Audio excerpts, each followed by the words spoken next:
8:13 de la mañana, esto es Radio Intereconomía, Capital Intereconomía. Nos acompaña hoy Carlos Tobías. Carlos, ¿qué tal? Muy buenos días. Muy buenos días. ¿Qué tal? ¿Cómo va todo? Pues bien, vamos remontando yo creo y vamos en el buen camino después de poner en vía de solución algunos problemillas internos en Cataluña. ¿Hoy has visto lo del anuncio de la Lotería de Navidad? Sí, me parece un poco largo, ¿no? 30 minutos de anuncio que luego lo resuman, pero ya se ha convertido casi en una película, ¿no? A mí me parece muy romántico. Sí. Es una auténtica historia de amor. Rocío Monasterio, ¿qué tal? Muy buenos días.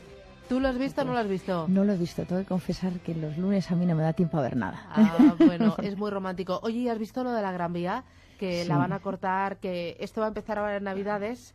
El día 1 de diciembre van a dejar 2 carriles, uno hacia arriba, otro hacia abajo, pero esto, la intención es que siga y van a cortar una de las principales arterias de Madrid. Claro, el peatón cuando toma la ciudad ya no se recupera para el coche, ¿no?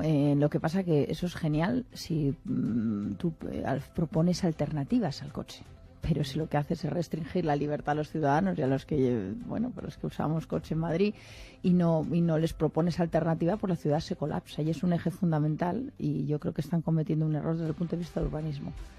Aurelio García del Barrio, ¿qué tal? Muy buenos días. Muy buenos días. Bueno, pero en otras grandes ciudades de Europa, en otras capitales, lo que es todo el centro de la ciudad es peatonal. Lo que ocurre es que no hay que dejarlo todo a la improvisación, porque lo del año pasado en Navidades fue bárbaro, fue un desastre, que nos ponían ahí las barandillas esas y claro, todo el mundo pegado al escaparate. Estoy absolutamente de acuerdo con Rocío, sobre todo porque si tomamos como ejemplo Londres, es prohibitivo entrar con el coche dentro de la ciudad, aparte que hay muchos sitios donde no se puede, pero claro, el transporte público está adecuado para ello y después el problema que tiene la Gran Vía es todo el comercio alrededor. Y entonces ya lo vimos las navidades pasadas, claro, los comerciantes se quejaban porque la gente va a comprar y ¿qué hace con los paquetes? ¿Dónde los mete? Bueno, vamos a colocar sobre la mesa algunos de los temas que son actualidad y vamos a mirar muy de cerca a Venezuela. Los acreedores de Venezuela se reunieron ayer con representantes del gobierno en Caracas para tratar la posible renegociación de la deuda externa. El encuentro se produjo después de que el pasado 2 de noviembre el presidente venezolano Nicolás Maduro decretara el refinanciamiento y reestructuración de la deuda externa y de todos los pagos de Venezuela. Está con nosotros Kamal Romero, él es profesor de macroeconomía de la Universidad Cisneros. Kamal, ¿qué tal? Muy buenos días. Muy buenos días. ¿Qué significa que Venezuela decida ahora reestructurar y refinanciar su deuda externa?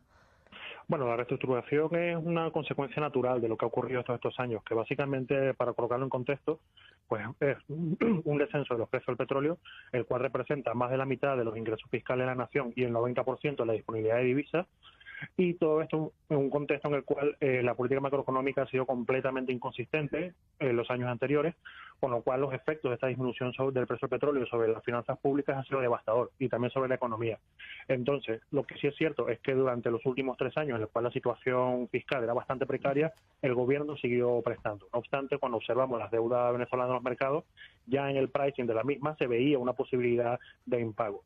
Pues bueno, ya hemos llegado al límite. Ya se ha llegado al límite. En los últimos incluso 3-4 años, el acceso a los mercados de Venezuela, a los mercados libres de deuda pública, ya era restringido, era básicamente prohibitivo, y la mayor parte del financiamiento era financiamiento bilateral, que era básicamente con Rusia y China, el cual hoy día tiene una magnitud sí ya similar a los bonos de deuda pública soberano. Pues nada, ya, sí, dígame. ¿Qué es lo que propone el gobierno venezolano para intentar reestructurar esa deuda tan importante, sobre todo con Rusia y con China? Pues básicamente la respuesta es nada, porque ayer hubo una reunión y de la reunión no salió ninguna propuesta concreta. Es en teoría el inicio de unas conversaciones, pero no obstante recordemos que parte de estos bonos son no únicamente son soberanos del ministerio, sino también son de la petrolera, de PDVSA. Y recordemos que actualmente hay una sanción en Estados Unidos la cual prohíbe la negociación de cualquier activo de la petrolera estatal. Claro, si prohíbe la negociación, negociar directamente con el gobierno de Venezuela supondría una violación de las sanciones, entiendo. Sería ilegal. Sí, exactamente, sería ilegal con la petrolera, que es precisamente el problema, porque también tenemos que tomar en cuenta que la petrolera PDVSA en los últimos años ha tenido un problema de flujo de caja importante, no únicamente por el descenso de los precios, sino también por el descenso de la producción, que ha sido un descenso brutal en los últimos años, o sea, un descenso equivalente a lo que se produce en Argentina, por ejemplo, que también esas cifras aparecieron ayer, y también recordemos que PDVSA durante los últimos años, pues bueno, se ha desviado de su digamos, su principal objetivo, y bueno, ya directamente ha utilizado fondos, por ejemplo, para campañas electorales, ha utilizado fondos para labores que se corresponden, digamos, al Estado como tal. Entonces, claro, esta precaria situación económica ha hecho que PDVSA se vaya endeudando a unos tipos muy altos en los últimos años, y ahora básicamente tiene los mercados cerrados. Y ante la situación, ¿cuál es la postura de Rusia? ¿Cuál es la postura de China? Bueno, Rusia y China siguen siendo aliados importantes. En efecto, ellos en las Naciones Unidas hace un par de días, ayer, mostraron, digamos, apoyo a Venezuela. No obstante, también vamos a estar claros, o sea, esto es finanzas. Y sí es cierto que, sobre todo los chinos, han financiado de, digamos, una manera relativamente cómoda a Venezuela. No obstante, hay también otro problema, porque parte de la deuda que ha comprado China tiene unos pagos en especies en petróleo. ¿Y qué ocurre? Esto empeora aún el flujo de caja de PDVSA, porque PDVSA tiene una fracción de petróleo, específicamente en este caso la que vende a China a descuento debido a los acuerdos de deuda, que claro, que ya no vende a precio de mercado. Entonces, claro, eso es una reducción en su ingreso. Entonces, claro, aquí hay dos cosas. Primero, la situación fiscal en Venezuela es absurdamente mal. O sea, estamos diciendo que según estimados, porque no tenemos cifras oficiales del Fondo Monetario, estamos hablando de un déficit fiscal para finales de este año del 14% del PIB. O sea, esto es algo impensable en una economía medianamente normal. Pero es que el tema es que en el 2007, cuando aún no teníamos este escenario petrolero, el déficit ya era del 2% del PIB.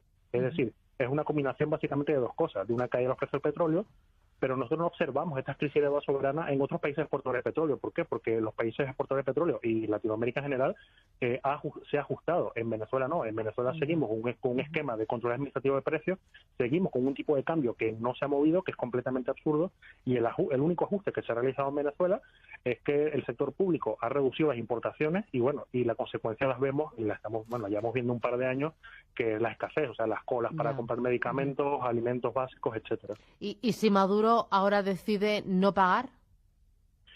Bueno, no pagar es un escenario bastante malo. En efecto, el retraso que ha habido ahora no es un pago en principal, es pago, tengo entendido, de un cupón que estaba en periodo de gracia, pero es que, ahora pagar sería un cierre completo de los mercados. O sea, ya ni siquiera China te prestaría, ya ni siquiera Rusia te prestaría, ya ni siquiera puedes sentarte a renegociar tu deuda. Yo creo que se va a llevar una reestructuración desordenada, una reestructuración que el coste a corto plazo va a ser alto, pero aquí hay una cosa que decir, o sea, la única opción para el gobierno venezolano ahora no es únicamente reestructurar su deuda, es, además de eso, realizar un ajuste fiscal, un ajuste de balanza de pagos que asegure la sostenibilidad de la deuda futura, independientemente de que se reestructure o no. Pero estas soluciones que tú pones sobre la mesa, con un toque de racionalidad, ¿tú crees que se van a llevar a cabo o estás soñando, Kamal? Bueno, la racionalidad no nos ha servido de nada. O sea, si tú me hubieras preguntado a mí hace 3 años si el actual Ejecutivo Maduro tendría que ajustar tarde o temprano, yo te diría, pues mira, más temprano que tarde. Han pasado 3 años y no ha ajustado. Han pasado 3 años y estamos viendo que ya estamos en hiperinflación, estamos viendo que estamos a las puertas de un impago de deuda y, bueno, aquí la racionalidad no sirve para nada. Pero es que básicamente es la única salida, porque es que lo que viene a partir de ahora, si no se realiza ningún ajuste, va a haber una reestructuración de deuda que la cual no va a participar nadie, porque sencillamente todos los actores involucrados van a observar que no sostiene el pago de deuda. En efecto, hemos visto que justamente después de la reunión de ayer, que es una reunión que tenía que haber generado expectativas positivas, lo que hemos observado es que 2 calificadores de riesgo han puesto en calificación de default a la deuda venezolana. Mira, entre ellas Standard & Poor's, que ha rebajado la calificación crediticia a default selectivo. Exactamente. Es que esto va a peor. Sí, no, bueno, el default selectivo, porque hay una cosa que en Venezuela la actividad económica se ha contraído tanto que en Venezuela hacer un default interno, es un poco como lo que hacen aquí las comunidades autónomas con los proveedores, etcétera, eso ya no es posible incluso en Venezuela. Entonces, claro, el default selectivo es un default de, bueno, vamos a hacer default sobre el pago de intereses de una empresa pública, claro, y esto ya es mortal, porque esto implica que ya tienes mercados cerrados, no porque tú no puedas participar, sino porque el coste es prohibitivo, pues ahora ya lo tendrás cerrado porque no puedes participar. Y pues aquí viene lo peor, o sea, aquí puede haber, o sea, en el momento en el cual tú ya no pagues tu deuda, yo creo que la primera consecuencia no va a ser económica, sino política.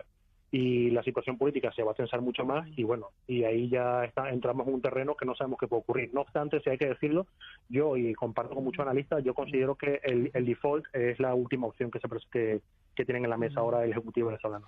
Kamal Romero, profesor de macroeconomía de la Universidad Cisneros, gracias por dibujarnos este escenario. Gracias, un abrazo.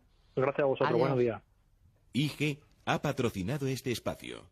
Descubra nuestros CFDs sobre 10.000 mercados en www.ig.com.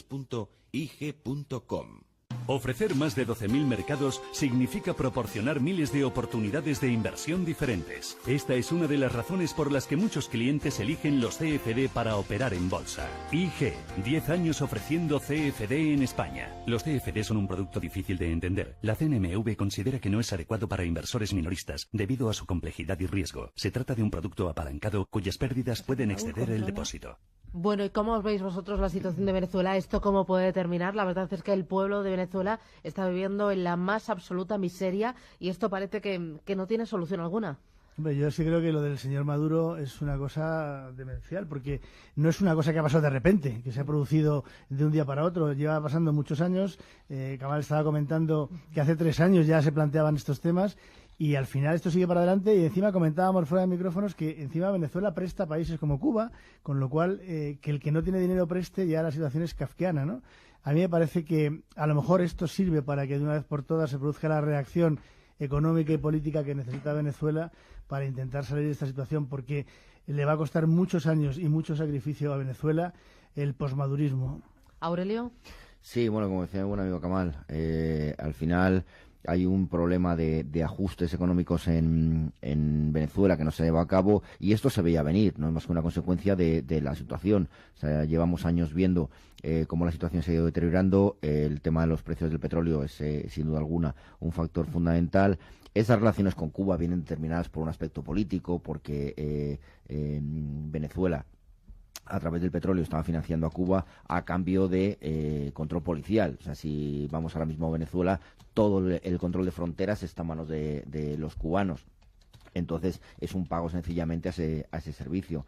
Al final, ¿qué ocurre con Latinoamérica? En el caso de Venezuela es un caso extremo, bueno, porque, como comentábamos, ya ha entrado en una situación de hiperinflación incluso, pero es un problema también de la denominación de la deuda. Está nominada en dólares. Obviamente, la hiperinflación y, por lo tanto, ese tipo de cambio hace que día a día la deuda se va incrementando sencillamente por el simple hecho de tipo de cambio. Como estábamos hablando, ahora mismo el problema viene nada más por un cupón, pero claro, o sea, estamos hablando de servicio a la deuda, pero claro, el principal está ahí y hay que afrontarlo en algún momento. ¿Rocío? Bueno, a mí lo primero, el apoyo a los venezolanos, ¿no?, que lo están pasando muy mal. Y por desgracia, pues la situación de Venezuela hoy es la consecuencia de tener en el gobierno a un dictador, por cierto, a un asesino y un opresor, y esto hay que decirlo claramente, ¿no? Igual que Raúl Castro, ¿no? Entonces, yo creo que es el momento de que Europa y Estados Unidos entiendan que tienen que tomar iniciativas, ¿no? Porque ellos, los venezolanos y los cubanos solos, no pueden liberarse de ese gran yugo, ¿no? Y no pensemos, efectivamente, que van a tomar ninguna decisión racional. Estos tipos no toman ninguna decisión racional ni funcionan según los parámetros que nosotros entendemos o que entenderíamos del tema económico. Los venezolanos, por desgracia, lo van a pasar muy mal y si les ayudan desde fuera, a lo mejor pueden salir de esta situación, porque ellos por sí mismos ahora mismo no tienen libertad, están bajo la opresión del régimen de Maduro y yo creo que además pues es el momento de que el eje Venezuela-Cuba, que por cierto es apoyado por Irán y bueno, y estamos viendo por Rusia también, pues vean que enfrente tienen otros que defienden la libertad y que no están dispuestos a que se haga eso a sus pueblos, ¿no? Yo lo que también espero es que no nos confundamos y no acabemos como en Cuba, ¿no?, donde por ejemplo nuestra vicepresidenta Soraya pues les perdonó 1.500 millones de euros de deuda hace bien poco, ¿no? Dinero de todos los españoles, por cierto, y que ahora vamos a ir a visitar, ahora vamos a ir a ver a Raúl Castro, el gobierno español, nuestro ministro de Exteriores, va a ir a ver al gobierno de Castro a hacer negocio, financiado muchas veces con empresas y engañando a empresas diciendo que hay seguridad jurídica. Pues este es el error, ¿no? Yo creo que con estos tipos no se puede hacer negocios, no se puede dialogar, no se puede ser tibio, hay que ser claro y hay que acabar con ellos. Bueno, 8:27, a la vuelta hablamos de Cataluña y me proponéis más temas de Colonial, por ejemplo, de algún otro asunto. Además de Cataluña, están pasando otras cosas en este país y lo vamos a contar. Estimado inversor, DEGIRO está trabajando para convertirse en el mayor broker de España, ofreciendo prácticamente todos los mercados del mundo con las tarifas más bajas. Una operación de 10.000 euros en acciones españolas con DEGIRO solo cuesta 6 euros, un 77% más barato que en otros brokers online. Abra una cuenta gratuita en degiro.es. Mira, ahora los tecnoprecios del Corte Inglés se han convertido en super tecnoprecios para adelantarse al Black Friday. Sí, con un montón de ofertas en informática como el 20% de descuento en ordenadores Acer. Además, con financiación en 12 meses, envío a domicilio y 3 meses de seguro gratis. Adelántate al Black Friday con los super tecnoprecios del Corte Inglés. Mucho más que un buen precio. ¿Por qué no pagas solo por lo que imprimes? En Fabricom te asesoramos sobre la impresora más adecuada para las necesidades de tu empresa. Ponemos a tu disposición la tecnología más avanzada y de mejor calidad, pero sin que tengas que comprarla. Además, incluimos todos los servicios y consumibles. Consúltanos y comienza a ahorrar a coste cero. Fabricom 911 57 17 70. Fabricom.es. Somos una empresa a las afueras de Elche especializados en hacer alpargatas de esparto trenzado de todas las tallas y colores y queremos empezar a venderlas a las afueras de Pekín. Si vas a tirarte a la piscina con tu empresa para exportar y quieres saber en qué país hacerlo sin ningún riesgo, hazlo con Solución a Empresas, el ecosistema de herramientas de Bankia para que tu empresa crezca. Bankia.es. Estimado inversor, DEGIRO está trabajando para convertirse en el mayor broker de España, ofreciendo prácticamente todos los mercados del mundo con las tarifas más bajas. Una operación de 10.000 euros en acciones de Google con DEGIRO solo cuesta 58 céntimos, un 98% más barato que en otros brokers online. Abre una cuenta gratuita en degiro.es. Pues mi banco me ha recomendado una inversión y la verdad es que he obtenido una gran rentabilidad. Perdona, ¿qué has dicho? Digo que he invertido y he obtenido una gran rentabilidad. ¿Una gran qué? Rentabilidad. Hasta ahora con tu banco rentabilidad se decía con la boca pequeña. Invierte en índices con Indexa Capital. Menos costes, más rentabilidad. Indexacapital.com. Invertir en el uso eficiente de los recursos es una parte esencial en la transición hacia una sociedad más sostenible. Las compañías que usan su talento y capacidad innovadora para lograr un cambio positivo también pueden generar rentabilidades atractivas. Nordea Global Climate and Environment Strategy. Soluciones que generan rentabilidades. Para más información, consulte nordea.es.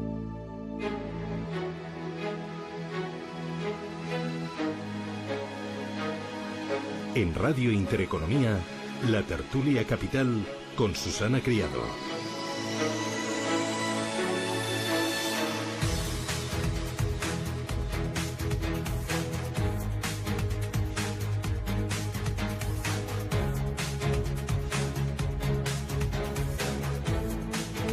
Oye, enseguida vamos con Cataluña, pero cuéntame, Carlos, el tema de la financiación autonómica y este nuevo frente abierto al gobierno y también al Partido Socialista. ¿Qué pasa ahora? Bueno, es que a mí me sorprende un poco que ahora el Partido Popular piense que tiene un socio permanente que es el PSOE. Un socio fiel y cercano, claro, ¿no? al cual le ha pedido que le apoye en el 155, ahora le pide que le apoye en la financiación autonómica y al final le va a hacer convertir en una filial. Claro, el señor Sánchez ya no va a ceder más y yo creo que el PP tiene que empezar a pensar en alternativas, en plan B, para afrontar una serie de problemas con un socio no natural, que es el Partido Socialista. Entonces, ahora hay un impasse hasta las elecciones catalanas para ver ahí qué pactos hay, pero a partir de ahí el gobierno es el Partido Popular y el Partido Popular tendrá que buscar sus aliados naturales para intentar sacar adelante la legislatura o pensar en convocar elecciones, que es una opción que se puede plantear a partir del resultado de las elecciones catalanas. ¿Tú cómo lo ves, Rocío? Hombre, yo creo que el Gobierno tampoco tiene mucha firmeza y mucha indisposición para pactar con el PSOE. Ya no se diferencia No, nada. si es el PSOE. No, y el PSOE ya. con el PP. Quiero decir, realmente están un poco lo mismo. Yo veo el discurso de Rajoy y veo el discurso de los socialistas, incluso el de Ciudadanos, cuando leo lo que escriben sobre estrategia, y están todos en reconocer las legítimas reivindicaciones de los catalanes en el tema de financiación. Y esto lo pone por escrito Toni Roldán de Ciudadanos, se lo escucho a algunos del Partido Popular y, por supuesto, se lo escucho al Partido Socialista. Y que para mí es un punto de partida equivocado, porque de unos señores que ya están en privilegios es darles más privilegios todavía. Es equivocarse porque es decirnos al resto de los españoles, bueno, que no somos todos los españoles iguales, ¿no? Y que aquí se va a primar a los que nos extorsionan, a los que nos llevan a una situación al borde del precipicio, y a los golpistas, o los que han permitido que los golpistas lleguen ahí. Porque, claro, aquí hay unos señores que efectivamente están locos, los golpistas, que está en Bruselas. Sí, pero es que ha habido otros muchos que durante meses y meses no han dicho nada. Y bueno, también, hombre, claro, efectivamente esto también se podía haber atajado antes con un 155 a tiempo, que cuando algunos hablábamos de 155, y en esta mesa he hablado de 155 durante año y medio, nos miraban con cara de perplejidad, y en las televisiones nos miraban diciendo, ¿pero qué es el 155? Claro, pero bueno, eso pasó, ¿no? Yo lo que no veo es firmeza por parte de ningún partido al otro lado, de los que se van a presentar a las elecciones catalanas, para ser valientes en el tema de Cataluña y por fin atajar el tema y decir, señores, esto se ha acabado. Bueno, no se ataja el tema, no se dice esto y la economía de Cataluña sigue desangrándose. Resulta que son 65 traslados de Cataluña cada día. En total, 459 traslados en lo que va de noviembre, y desde el 1 de octubre 2.441 empresas. Resulta que se está viendo ya frenazo en el mercado de la vivienda. Ha crecido un 2,1% durante el mes de octubre, cuando en la media de España es un crecimiento del 11%. La creación de empresas ha caído en Cataluña un 12% y en Madrid ha subido un ritmo del 2%. Y ahora dicen que todo fue simbólico algunos y que abren otra vía, otra puerta, que no todo es independencia. Bueno, es que ahora parece que independencia se ha convertido en la palabra tabú, ¿no? Nadie la quiere pronunciar. De todas maneras es gracioso porque, claro... No, es surrealista. Sí, pero te digo, es lo mismo. O sea, hablamos antes de Maduro y recordemos a Chávez. Son personajes que, claro, si no te juegas las lentejas con ellos, de lo surrealista que esos son graciosos. O sea, un tipo que coge y se monta un programa de televisión de 24 horas para arengar contra el capitalismo y se tira el tío 24 horas ahí sentado, pues no deja de ser algo que si no fuera por lo patético que es, pues tiene su gracia. Y con este tema es parecido. Junqueras decía, cuando se le planteaban que se estaban marchando empresas de Cataluña, decía, bueno, pero no importa porque hay más. O sea, que todavía quedan, ¿no? Dice, bueno, ya, pero lo que se te ha marchado supone prácticamente un 50% de tu PIB. Se te han marchado todas las IBEX 35 en los primeros días, cuando se produjeron las salidas con los dos grandes bancos, los dos buques insignia de la economía catalana, además. Y el tipo, bueno, pues decía, pero hay más, todavía nos quedan. Y entonces, esto es lo mismo, al final, y lo llevamos diciendo desde hace mucho tiempo, el impacto para la economía catalana va a ser importante. Probablemente veamos que en los próximos 8 o 10 años no se consiga volver a equilibrar la situación antes, precrisis. Y lo malo no es solo eso, es que está impactando a la economía española. O sea, ya vamos a ver cómo el año que viene el crecimiento de PIB se va a rebajar por lo menos una décima, si no 2. Probablemente veamos también el impacto que eso tiene en la creación de puestos de trabajo y las expectativas que tiene, que ya estamos estimando una ralentización en la economía lógica, porque los crecimientos por encima del 3% que hemos tenido en los últimos años eran quizá excesivos, pero se van a ver lastrados, y uno de los factores es la situación económica de Cataluña. Además, el problema es lo que tú te cargas en un año, tardas 10 en recuperarlo. Exacto. O sea, esto es lo que no se dan cuenta cuando se habla de los efectos de los delitos y tal. Es que lo que han hecho supone un daño para una generación prácticamente. Entonces, las veleidades independentistas, la imprevisión absoluta de las consecuencias económicas, cuando el señor Artur Mas, que para mí, debía pasar al libro Guinness de los desastres, pronosticaba que con la independencia los bancos iban a acudir en masa a Cataluña, que es un pronóstico maravilloso, que ya hemos visto lo que ha pasado. Pues todas estas cosas luego generan consecuencias para todos, para la microeconomía, para la economía doméstica, durante 10 años, como decías, que claro, estos ya pasan al olvido, pero tú te quedas con el problema que han generado estos indocumentados, porque la verdad no se puede decir otra cosa. Es decir, es una falta de previsión, una falta... Ahora están diciendo incluso ellos mismos, no estábamos preparados para este tema. Hombre, pues prepárese usted primero, no lo haga, ¿no? Pero tenemos que entender una cosa. Todos estos razonamientos que estamos haciendo aquí nos sirven a nosotros. Nada. Sí. Pero al que está adoctrinado, no sirve de es nada. que Le da igual. el Estado español está oprimiéndoles y por eso las empresas se van. O sea, de verdad, tenemos que cambiar el chip. No tenemos que entender que esto, cuando entran tipos populistas, tipos como Puigdemont, lo que se produce y el adoctrinamiento a generaciones y generaciones que hemos permitido, por cierto, que ahora muchos se llevan las manos a la cabeza, pero no hicieron nada durante años, ¿no? Entonces tenemos a muchas generaciones adoctrinadas que no responden a criterios racionales, no responden. Entonces, por eso, de las medidas más importantes es la firmeza, pero retomar el tema de la educación y empezar a hacer un trabajo que es a largo plazo, pero tener la voluntad política de hacerlo, la firmeza y el coraje y la decisión, la determinación para hacerlo. Y eso es un trabajo a largo plazo de volver a recuperar Cataluña. Y por desgracia, el único partido que habla de recuperar la educación y de hacer este trabajo es Vox, porque el resto están en, bueno, sí, vamos a... Oiga, no. Esto es fundamental, y si no lo entendemos, volvemos vuelve el independentismo pactista, como dicen algunos, y dentro de 20 años volveremos a estar en la misma situación. Termina. No, perdón, estoy plenamente de acuerdo. Lo que pasa es que tú fíjate, al final, ¿qué ha ocurrido durante los últimos 35, 40 años? Que todos los gobiernos han facilitado que esa situación se produjera tanto en Cataluña como en el País Vasco, por un tema de gobernabilidad. Al final, las bisagras de gobernabilidad las han dado PNV y Convergencia históricamente. Entonces, claro, de esos vientos, estas tempestades. De todas formas, el tema de la educación está entre las comunidades autónomas. Está en Valencia, está en Baleares, está en Andalucía. Tú ves la historia y la historia no es una, es un montón de historias. Es decir, la misma cuestión se dice de manera diferente en distintas comunidades autónomas.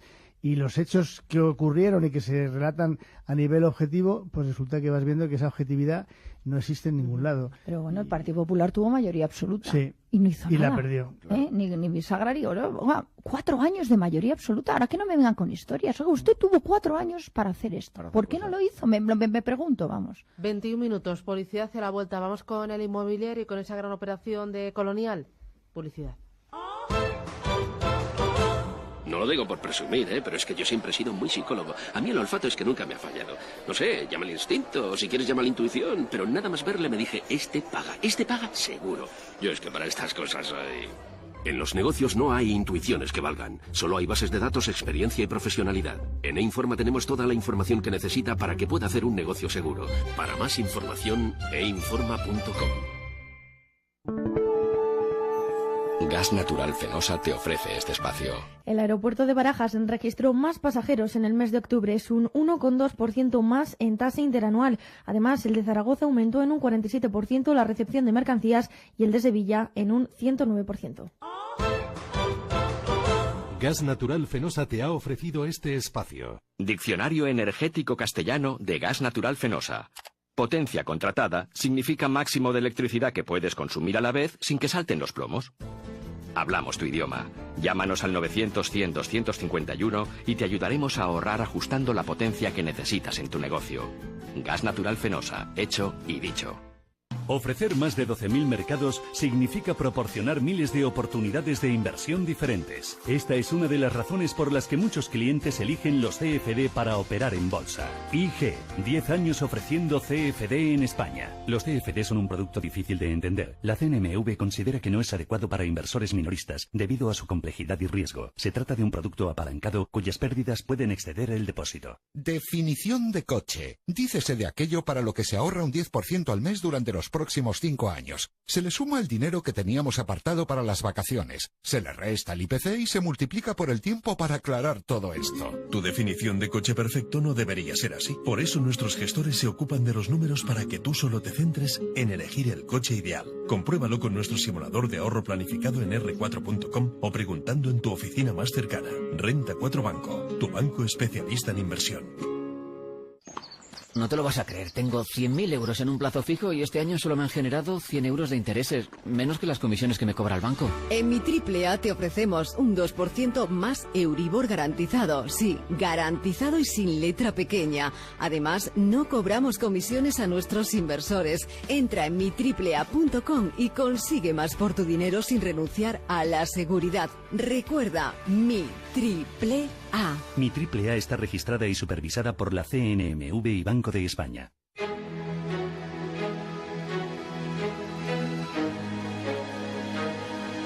En Intereconomía, la tertulia capital. Enseguida vamos con Colonial, pero antes, Aurelio, cuéntame lo de Santander. Prejubilaciones, proponen los sindicatos a partir de ¿cuántos años? A partir de los 55 años, porque claro, se está planteando un ERE. Era lógico, después de la fusión viene obviamente las sinergias, y entonces, claro, ahí estamos hablando de 1.500 personas afectadas por el ERE y otras 500 y pico afectadas por traslados desde Galicia. Entonces, bueno, en definitiva son 2.000 personas que están ahí al redortero, y lo que han planteado los sindicatos es una prejubilación, por lo menos antes de afrontar el ERE, de eso de 55 años.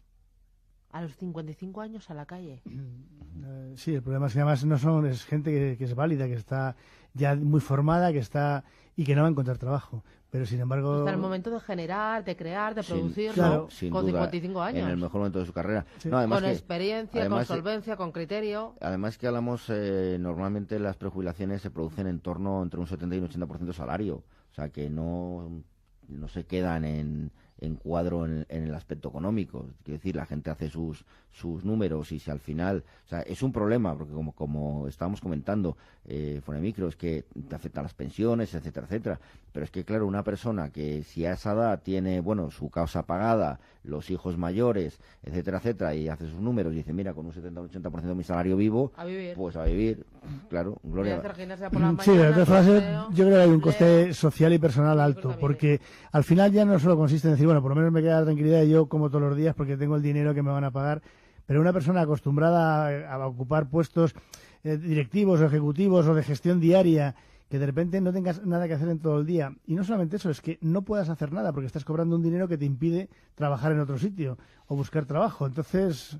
Pero no actividad profesional, esa es la ventaja, que si quieren hacer una actividad profesional independiente la pueden hacer. Sí, pero entonces, como comentábamos, tiene que haber el chip. Entonces ya no eres empleado. Exacto. Y eso a los 55 años es más fácil encontrar un trabajo o meterte en una dinámica y aprovechar tu experiencia, que a los 55 años cambiar el chip y decir, ahora soy autónomo y me busco la vida. Esto es un problema.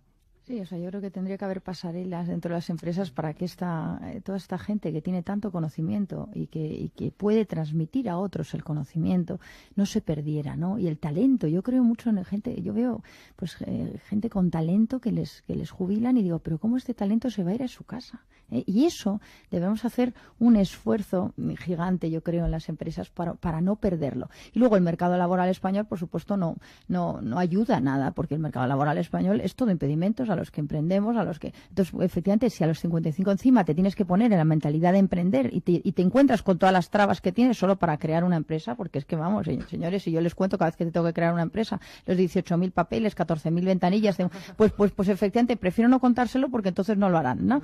Entonces, a ver, el mercado laboral en español no fomenta, no es lo suficientemente flexible para favorecer que a esta gente se le contrate. Lo que tenemos que ir a un mercado laboral mucho más flexible, como es en Estados Unidos, donde alguien entra por la puerta y se dice, venga, siéntate y ponte a trabajar. Y eso es lo que te dicen, siéntate y ponte a trabajar. Y si eres bueno, sales adelante. Y en España, ¿qué estamos pensando? Pues que tenemos un mercado laboral horroroso y una legislación espantosa, y cada vez que vas a buscar un trabajo, pues te estás casando el empleado con el empleador. Es un matrimonio. Porque en Estados Unidos te dicen, siéntate y trabaja, pero si sales adelante si eres bueno, pero si eres malo te vas a la calle. Claro. Esa es la segunda parte que aquí no pasa. Claro, y tenemos que entender que lo que garantiza el trabajo es la flexibilidad del mercado laboral, no lo contrario. Curiosamente, y estamos hablando de un ERE, la flexibilización del mercado del trabajo es fundamental para que tú entres en una empresa y te digan, siéntate y demuéstrame lo bueno que eres. Bueno, y esa es la clave. Una de las razones de la mejora en términos macro en los últimos años ha sido por ese camino recorrido en la flexibilización del mercado de trabajo, que todavía queda por hacer. Mucho. Y para terminar, quiero que me habléis de esta gran operación en el mercado inmobiliario. Colonial se hace con el total de Axiare, va a ser todo un cañón en el sector de las oficinas, alquiler de oficinas, y sobre todo en Madrid una presencia muy importante. Sí, sin duda, se va a convertir en líder absoluto y especialmente, como bien dices, en Madrid. Vamos, estamos esperando a ver qué ocurre, si se acaba de formalizar la operación, pero sí, va a ser un pelotazo. Sobre todo, además, teniendo en cuenta que ha fracasado alguna otra en Barcelona como consecuencia de estas historias y que pone un poco de manifiesto cómo el problema político se traslada al ámbito económico y cómo los sitios donde no hay problema político generan iniciativas que proporcionan unos resultados económicos importantes. Yo creo que es una posición muy importante que revitaliza el sector de oficinas y que hace una apuesta muy clara y muy definida por la revitalización del sector inmobiliario en general, pero en particular por la creación de empleo y por el traslado de muchas iniciativas hacia Madrid, hacia sitios seguros, huyendo de sitios donde no están seguros. Bueno, básicamente yo creo que se crea riqueza cuando los políticos se quitan del medio. Que es lo único que pedimos a los políticos, que se quiten del medio, que nos dejen trabajar. Déjenme trabajar. Y en Madrid ya, si tuviéramos una alcaldesa buena y un proyecto político para Madrid, sería ilusionante. En Madrid tiene mucho margen en inmobiliario. Bueno, Rocío Monasterio, socia de Rocío Monasterio y Asociados, Aurelio García del Barrio, profesor del IEB, y Carlos Tobías, abogado.